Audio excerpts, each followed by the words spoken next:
E aí, turminha do 8º ano, tudo bem? Já estamos chegando na nossa aula número 7. Estamos quase finalizando o nosso conteúdo distúrbios alimentares. Nessa videoaula, nós vamos falar sobre a ortorexia. A ortorexia, ela vem sendo discutida sobre ser ou não ser uma doença. Algumas características a colocam como um distúrbio alimentar, como a obsessão e o exagero. No geral, a ortorexia ela se caracteriza pela obsessão por alimentação saudável. A preocupação está na compra e no preparo dos alimentos ingeridos.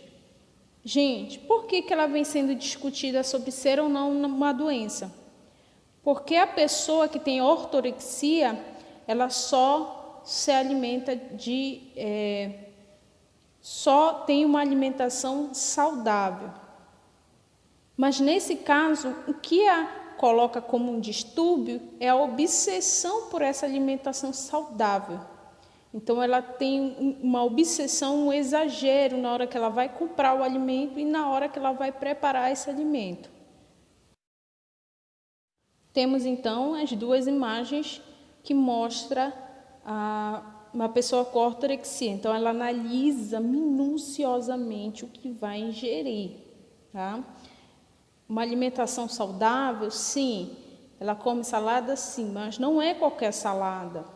Então, tem que ser uma salada sem agrotóxicos, enfim. Ela vai analisar de forma muito exagerada esses nutrientes que ela vai consumir.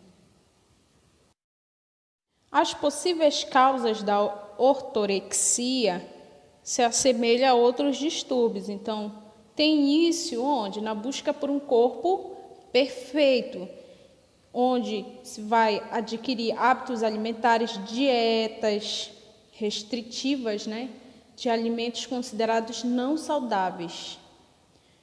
Muitas pessoas reconhecem a ortorexia tardiamente por acreditar ser apenas um estilo de vida saudável.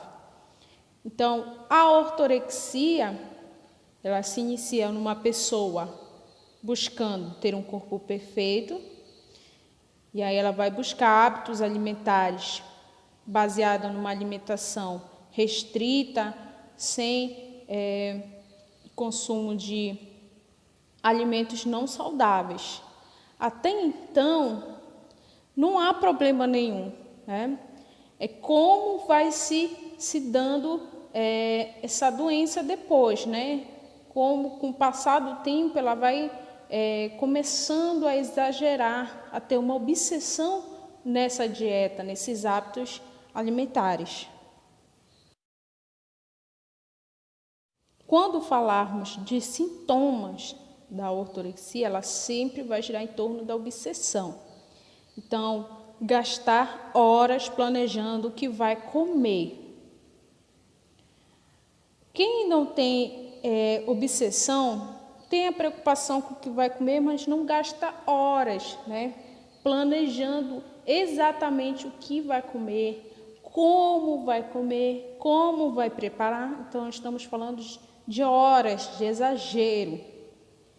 Prefere ficar em jejum do que comer algo impuro. Então, ela não conseguiu aquele alimento que ela queria, ela prefere ficar em jejum a adquirir outro alimento. Não tinha aquela alface livre, Se ela planejou que hoje ela vai comer uma salada baseada em alface, tomate e cenoura, se por um acaso não tinha esses alimentos da forma que ela queria, ela prefere ficar em jejum do que comer algum outro alimento. Tenta insistentemente convencer outros a adotar o mesmo hábito alimentar. Se isola socialmente ou deixa de ir a eventos por conta da comida servida, Então, deixa de ir a uma festa da família porque vai ter outras comidas que ele não quer comer. Ele se isola, prefere não frequentar. esses ambientes, não aceita ingerir alimentos preparados por outras pessoas. Então, mesmo que seja uma salada, se não for preparada por ela mesma, ela não come.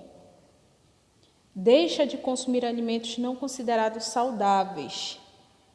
Não considerados saudáveis na mente dela, tá? Então, se por um acaso, na busca dessa dieta, ela decidir que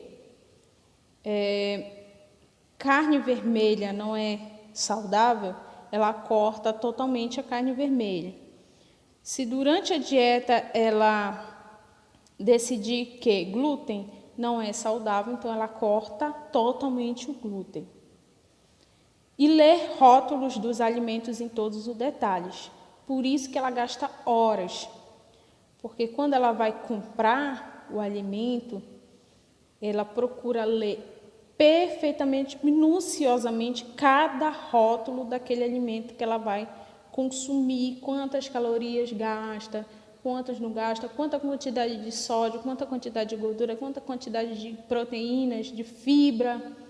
Então, ela cria esse exagero, né? Arroz integral, produtos orgânicos, sem glúten nem lactose, nada de fritura. A dieta e a despensa de Paula são bem controladas, tudo em busca da alimentação saudável. Você comeu uma fritura ou um hambúrguer bem gorduroso, qual que era a sensação que te dava? De culpa. Então já era motivo assim para já pensar o que eu vou comer no dia seguinte ou que tipo de exercício que eu vou fazer para poder eliminar aquilo que foi ingerido inadequadamente. Essa neura com a alimentação ficou ainda maior depois que ela teve os filhos gêmeos. Paula simplesmente deixou de comer qualquer coisa que achava não ser saudável. Evitava sair com amigos para não cair na tentação e se sentia mal de ver alguém comendo diferente dela. Antigamente isso para mim dava uma aflição. Então eu acho que, por exemplo, chego na casa de alguém está fritando alguma coisa e está consumindo muito óleo. Me arrepia assim dos pés da cabeça. Paula recebeu o diagnóstico de ortorexia, nome difícil para definir um novo distúrbio do comportamento alimentar, a obsessão por comer saudável. Ela se isola socialmente porque para não cair em tentação de comer o que não deve. E às vezes um ortoréxico exclui um grupo alimentar inteiro, com grandes riscos de sofrer uma carência nutricional. Por exemplo, uma anemia, né? Ou, por exemplo, se a pessoa retira totalmente o carboidrato, achando que o carboidrato é um vilão, ela pode ter, por exemplo, problemas intestinais com excessos de proteínas. Pessoas com ortorexia não costumam procurar ajuda porque acreditam estar fazendo a escolha certa. Muitas vezes o corpo dá sinais da falta de nutrientes, como a queda de cabelo e unhas quebradiças. Ao contrário da anorexia ou bulimia, essa doença não é uma distorção da autoimagem. A pessoa se enxerga exatamente como vê no espelho, mas supervaloriza os alimentos. Observando o vídeo, a gente para e pensa um pouco, né? Como uma pessoa poderia prejudicar a sua saúde realizando uma alimentação extremamente saudável? Onde é que vai ser a consequência disso? Bom, as consequências ela não vêm do consumo dos alimentos saudáveis. Eles não vão trazer consequências, mas por deixar de se alimentar quando não tem esse alimento saudável. Ou deixar de estar com pessoas que se gosta de se socializar por não ter a opção de preparar o próprio alimento. Ou seja, a maior consequência são problemas psicológicos, tá bom? Então, não existe consequência na comida, e sim nos atos que ela vai ter diante de ter ou não aquele alimento, né? Vai deixar de comer se não tiver o alimento que ela quer, ou vai deixar de estar com outras pessoas, de confraternizar, por não ter aquela comida ou não ter a opção de preparar a sua comida. O tratamento, então, ele vai girar em torno de um equilíbrio, né? O equilíbrio ele é fundamental para uma vida saudável e feliz. Então, tem que haver esse equilíbrio nessa dieta, nessa forma de lidar com a comida. Os ortoréxicos não se adaptam tão facilmente a outra forma de alimentação saudável, porque eles já têm aquela ideia muito fixa do que é saudável, do que não é, do que pode ou do que não pode comer.